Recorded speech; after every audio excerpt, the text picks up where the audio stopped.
سورۃ توبہ آیت نمبر 120 ما کان لأہل المدینۃ۔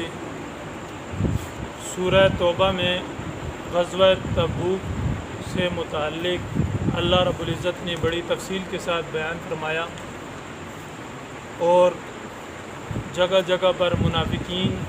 کا ذکر فرمایا اور ان کی منافقت کو ظاہر فرمایا۔ چونکہ آپ صلی اللہ علیہ وسلم نے غزوہ تبوک کے لیے اعلان فرمایا اور اپنے ارادوں کا اظہار بھی ظاہر کیا تھا، اور ساتھ آپ صلی اللہ علیہ وسلم نے غزوہ تبوک کے لیے چندے کا بھی اعلان کیا تھا۔ اس میں سے منافقین جو تھے، کسی نے کھل کر اپنی منافقت جو ظاہر تھے انہوں نے کھل کر پیچھے ہٹ گئے، اور بعض منافقین جو تھے اپنی منافقت کو چھپا رہے تھے، وہ چھپ کر کوئی نہ کوئی عذر بہانہ تراش کر پیچھے ہٹ گئے۔ اور ان میں کچھ مسلمان صحابہ ایسے تھے جو سستی اور کاہلی کی وجہ سے پیچھے رہ گئے تھے، اس کا ذکر کل ہوا۔ اس آیات میں اللہ رب العزت نے قاعدہ قانون بیان فرمایا کہ آج کے بعد حضور صلی اللہ علیہ وسلم جہاد کا اعلان کریں گے تو کسی کے لیے بھی یہ جائز نہیں ہے کہ وہ اس جہاد سے، اس غزوے سے پیچھے رہ جائے۔ ہر حال میں آپ صلی اللہ علیہ وسلم کے ساتھ جانا ہے۔ ایک تو یہ ہے کہ آپ صلی اللہ علیہ وسلم کی محبت کا حق یہ ہے کہ آپ کے ساتھ جایا جائے، اور دوسرا یہ ہے کہ مجاہدین جو آپ صلی اللہ علیہ وسلم کے ساتھ جہاد غزوے میں جائیں گے، اللہ رب العزت ان کو قدم قدم کے اوپر نیکیاں عطا فرمائیں گے، اجر و ثواب لکھی جائے گی، اور ان کے ہر قدم کے اوپر اللہ رب العزت دنیا اور آخرت دونوں میں ترقی عطا فرمائیں گے۔ یہاں پر اس کا ذکر کر رہے ہیں اللہ رب العزت اس قاعدہ قانون کو کہ مجاہدین، اسی طرح مجاہدین جو جہاد کی میدان میں بھوک برداشت کرتے ہیں، پیاس برداشت کرتے ہیں، دشمن پر حملہ کرتے وقت جو مشقت اٹھاتے ہیں، اپنی نیند قربان کی، زیادہ چلے، تھکاوٹ برداشت کی، یہ مشقت جو برداشت کرتے ہیں، اسی طرح اللہ رب العزت فرماتے ہیں کہ تمہارے اوپر اگر دشمن کا رعب آتا ہے، دل میں گھبراہٹ ہوتی ہے، یا تمہاری وجہ سے دشمن کو جو گھبراہٹ ہوتی ہے، تمہارا رعب ان پہ پڑتا ہے، ان تمام کے تمام چیزوں پر، بھوک پر، پیاس پر، تکلیف پر، مشقت پر، اس رعب کے اوپر اللہ رب العزت فرما رہے ہیں کہ میں تمہیں اجر و ثواب عطا فرما رہا ہوں، یہ تمہارا رائگاں نہیں جائے گا۔ جس طرح آپ صلی اللہ علیہ وسلم کے ساتھ غزوات میں ان بھوک، پیاس، تکالیف کے اوپر ثواب مل رہا تھا، اس سے لے کر آج تک جہاد کے میدان میں جو مجاہدین جہاد کرتے ہیں، اللہ رب العزت اس بھوک، پیاس، تکالیف کے برداشت کرنے پر دنیا میں بھی اجر و ترقی عطا فرماتے ہیں، اور آخرت میں بھی ترقی کے ساتھ اجر و ثواب عطا فرماتے ہیں۔ تو اللہ رب العزت اس چیز کا ذکر کر رہے ہیں کہ مومنین کیا ہو، آج کے بعد یہ زیب ہی نہیں دیتا اہل مدینہ یا اہل مدینہ کے گرد و نواح میں جو دیہاتی علاقے ہیں، ان میں سے کوئی جہاد میں سے پیچھے رہ جائے۔ ہر آدمی نے نکلنا ہے، پیچھے نہیں رہنا، اور آپ صلی اللہ علیہ وسلم کی محبت میں یہ ہو ہی نہیں سکتے آپ صلی اللہ علیہ وسلم مشقت اور تکلیف برداشت کرے اور یہ اپنے گھروں میں آرام سے بیٹھے رہے، بلکہ یہ جو بھوک، پیاس، تکلیف برداشت کریں گے اس کے اوپر اجر و ثواب ہوگا، اور اللہ رب العزت فرما رہے ہیں کہ اتنا اجر و ثواب ہوگا کہ ایک حسن اور ایک احسن کئی گنا تمہاری سوچ سے بھی بڑھ کر اس پر اجر و ثواب عطا فرمائیں گے۔ اس قرآن کی آیت کو دیکھیے، ما کان لأہل المدینۃ، نہیں ہے واسطے اہل مدینہ کے، یعنی کہ زیب نہیں دیتا واسطے اہل مدینہ کے، ومن حولہم من الاعراب، اور اس کے گرد و نواح میں جو دیہاتی ہیں، ان یتخلفوا، یہ کہ پیچھے رہ جائیں، عن رسول اللہ، حضور صلی اللہ علیہ وسلم سے، ولا یرغبوا بانفسہم، اور نہ زیادہ چاہیں اپنے آپ کو حضور صلی اللہ علیہ وسلم سے، عن نفسی، کہ آپ صلی اللہ علیہ وسلم کی ذات تکلیف میں ہو اور یہ آرام میں، ذالک بانہم لا یصیبہم ظمأ، بسبب بعلت اس وجہ کے کہ یہ لا یصیبہم، ان کو جو میدان میں تکلیف پہنچتی ہے نہیں پہنچتی، ظمأ پیاس، ولا نصب، اور سختی، مشقت، ولا مسدن اور نہ ہی بھوک فی سبیل اللہ اللہ کے راستے میں، ولا یطؤون موطئا اور جو قدم رکھتے ہیں کسی جگہ کے اوپر، یعز الکفار اس کی وجہ سے جو دشمن کو تکلیف پہنچتی ہے، ولا ینالون من اور چھینتے ہیں یہ دشمن سے کوئی چیز، عدو نیلا دشمن سے کوئی چیز چھینتے ہیں، الا کتب لہم بہ عمل صالح مگر لکھ دیا جاتا ہے ان کے لیے عمل صالح۔ ان اللہ بے شک اللہ تعالیٰ لا یضیع اجر المحسنین نہیں ضائع کرتا اجر احسان کرنے والوں کا۔ اب اللہ رب العزت یہاں پر مفسرین حضرات نے اس کی تفسیر میں بیان فرمایا، ساتھ ہی اگلی آیت میں اللہ فرما رہے ولا ينفقون نفقة صغیرة ولا کبیرة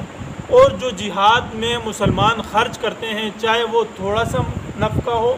یا زیادہ ہو، ولا يقطعون واديا الا كتب لهم اور وہ جو راستہ طے کرتے ہیں، جو میدانوں کو طے کرتے ہیں، ان تمام چیزوں کے بدلے میں الا کتب لہم لیجزیہم اللہ اللہ رب العزت ان کے نیکیاں لکھ دیتے ہیں ان کے لیے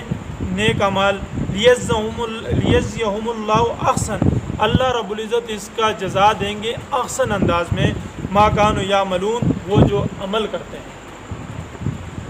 چونکہ غزوہ تبوک کے موقع پر آپ صلی اللہ علیہ وسلم نے اعلان کیا تو تمام مسلمانوں کا اس موقع کے اوپر نکلنا فرض عین تھا۔ مفسرین حضرات نے لکھا ہے اس کے علاوہ جہاد کے لیے ہر وقت ایک جماعت جہاد کے لیے موجود رہنا، کفار کے مقابلے میں جہاد کرتے رہنا، یہ فرض کفایہ کے درجے میں، اور جہاں پر مسلمان جہاد کر رہے ہیں اگر وہ دشمن پر غالب آ رہے ہیں اور دشمن کا مقابلہ ڈٹ کر رہے ہیں تو تمام مسلمانوں کی طرف سے یہ فرض کفایہ ادا ہو رہا ہے۔ جس طرح کہ نماز جنازہ،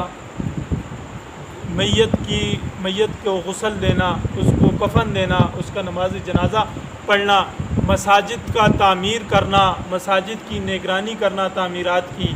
یہ اگرچہ کہ تمام مسلمانوں کے فرائض میں شامل ہے، لیکن اگر معاشرے میں سے کچھ بندے اس فرائض کو ادا کر لیں تو تمام مسلمانوں کی طرف سے یہ ادا ہو جاتا ہے، یہ فرض کفایہ کے درجے میں آ جاتا ہے۔ اسی طرح یہ جہاد اس خاص موقع کے اوپر فرض عین ہو چکا تھا، لیکن اس کے بعد یہ فرض کفایہ کے درجے میں آ جاتا ہے۔ دنیا کسی کونے میں مسلمان مخالف یہود و نصارہ یا ظلم کے خلاف جو مشقت نقل و حرکت کر رہے ہیں، جہاد کر رہے ہیں، وہ اگر غالب آ رہے ہیں تو تمام مسلمانوں کی طرف سے فرض کفایہ ادا ہو رہا ہے، لیکن اگر وہ مغلوب ہو رہے ہیں تو سب سے پہلے اس کے کرب و جوار میں جو مسلمان رہ رہے ہیں ان کے لیے فرض عین ہو جاتا ہے کہ ان کو قوت ادا کریں، مالی بھی انفرادی بھی، اور اگر ان کی قوت دینے کے بعد بھی اگر وہ کمزور رہتے ہیں، مغلوب ہوتے ہیں، پھر اس کے قریب جو اور اس کے موجود قریب اور جو مسلمان رہتے ہیں ان کے اوپر فرض عین ہو جاتا ہے کہ وہ ان مجاہدین کو مالی اور انفرادی قوت عطا کرے۔ اسی طرح یہ قریب تر جو مسلمان رہتے رہے ہیں ان کو قوت اسی طرح ادا دیتے رہیں گے یہاں تک کہ مسلمان غالب ہوتے ہیں۔ اگر پھر بھی وہ کمزور رہتے ہیں تو پھر وقت کے امیر کا یہ کام بنتا ہے کہ وہ اعلان کرے گا جہاد کا، اس کے بعد پھر مسلمانوں کے لیے جو درجہ رکھتا ہے وہ اہل علم حضرات بتائیں گے۔ تو اسی طرح مفسرین حضرات نے فرمایا کہ یہ اس وقت غزوہ تبوک کے موقع پر تو فرض عین ہو گیا تھا، بعد میں فرض کفایہ کا درجہ رکھا گیا تھا۔ اور اللہ رب العزت فرما رہے ہیں کہ اس جہاد کے میدان میں مجاہدین جو مشقت محنت کر رہے ہیں اور تکالیف برداشت کر رہے ہیں، پیاس بھوک برداشت کر رہے ہیں، یہ ویسے نہیں ہے،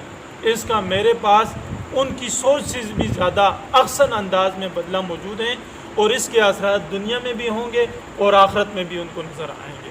پھر آگے اللہ رب العزت نے قاعدہ قانون بیان فرمایا مسلمانوں کے لیے کہ اگر تمام کے تمام مسلمان جہاد کے میدان میں نکل جائے تو نظام کائنات نہیں چلے گا، لہٰذا مسلمانوں کی چاہیے وما کان المؤمنون لینفروا کافۃ کہ مسلمانوں میں ایک ایسی جماعت ہونی چاہیے کہ تھوڑے سے تو نکل جائیں جہاد کے لیے، لیکن جو پیچھے باقی رہ جاتے ہیں ان میں سے وہ علم حاصل کریں، تعلیم حاصل کریں، یتفقہوا فی الدین، تاکہ ہر بڑی جماعت میں سے، یعنی کہ ہر قبیلے میں سے ایک چھوٹی جماعت نکلے،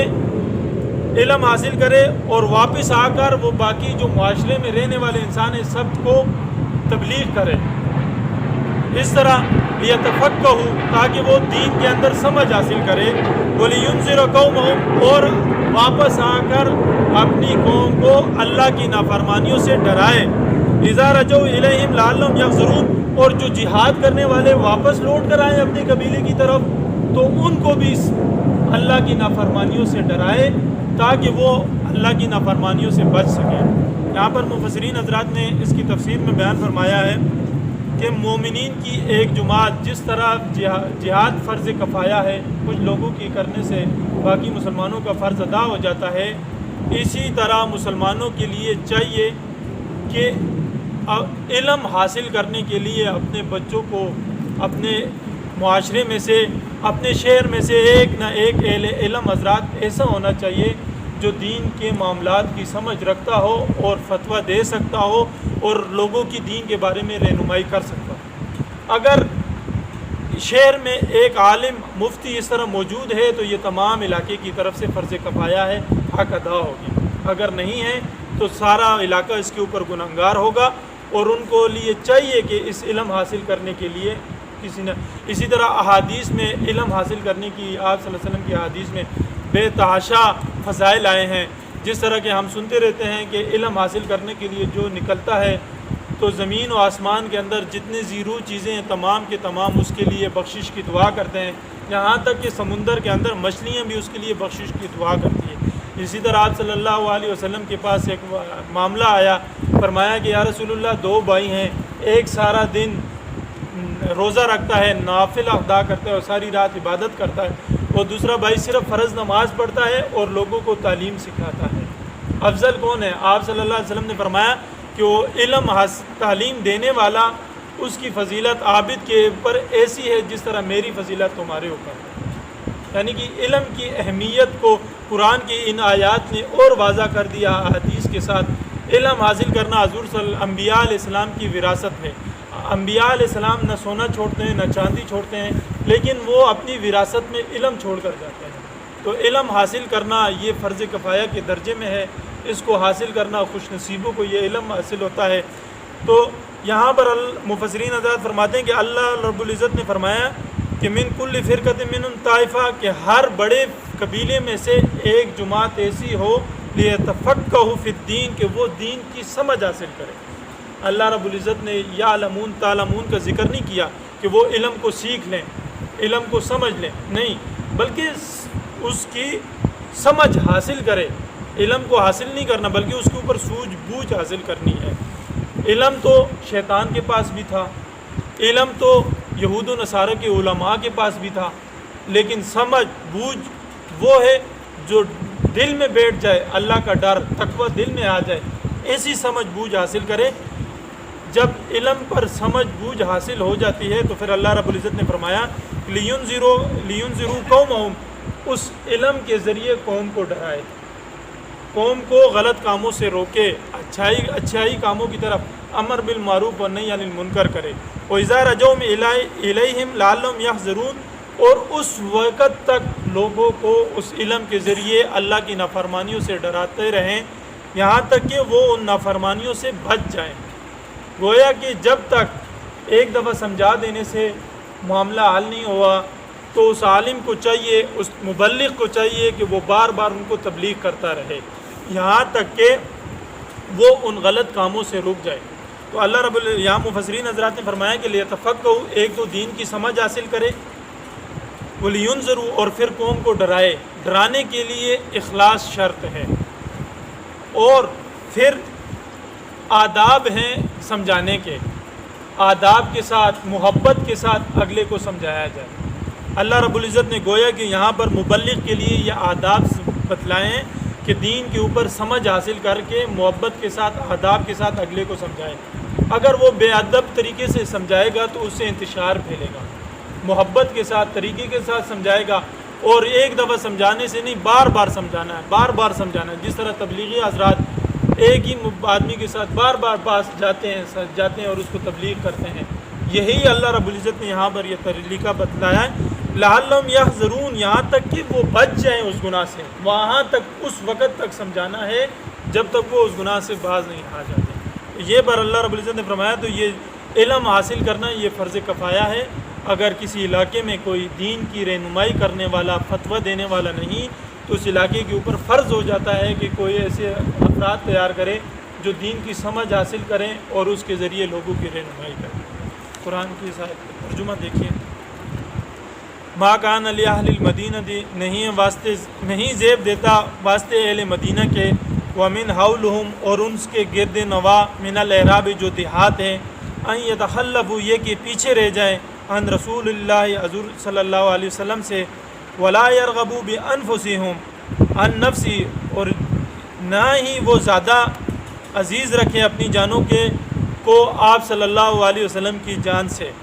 ذالک بانہم، یہ بسبب اس کے ہے، لا یصیبہم ظمأ، کہ نہیں پہنچتی ان کو پیاس، ولا نصب، اور نہ ہی کوئی مشقت، ولا مخمصۃ، اور نہ ہی بھوک، فی سبیل اللہ، اللہ کے راستے میں، ولا یطؤون موطئا یغیظ الکفار، اور نہ ہی وہ قدم رکھتے ہیں کسی جگہ پر یغیظ الکفار، جو غصہ دلائے کفار کو، ولا ینالون من عدو نیلا، اور نہ ہی وہ چھینتے ہیں دشمن سے کوئی چیز، الا مگر کتب لہم بہ، لکھ دی جاتی ہے ان کے لیے، عمل صالح، عمل صالح. ولا ینالو، یہاں پر مفسرین حضرات نے فرمایا کہ کچھ چیزیں غیر اختیاری ہوتی ہیں کہ ہم ارادہ کرتے ہیں کہ دشمن پر حملہ کریں گے اور اس سے اس کا علاقہ قبضہ کریں گے اور الہ کلمۃ اللہ کو بلند کریں گے، لیکن بعض دفعہ ایسا ہوتا ہے کہ دشمن غالب آ جاتا ہے، مسلمان اس پر حملہ کرتا ہے لیکن وقتی طور پر مغلوب ہو جاتا ہے.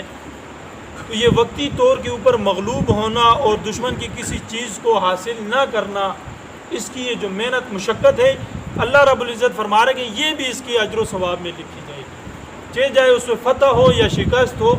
اس کا جو یہ ارادہ ہے، عزم ہے، یہی اسی کے اوپر اس کی نیت ہے، اس کے اوپر اس کو جو ثواب ملے گا. یہ اللہ نے فرمایا ولا ینالو، اور نہیں وہ چھینتے، من عدو نیلا، دشمن سے کوئی چیز، الا کتب لہم،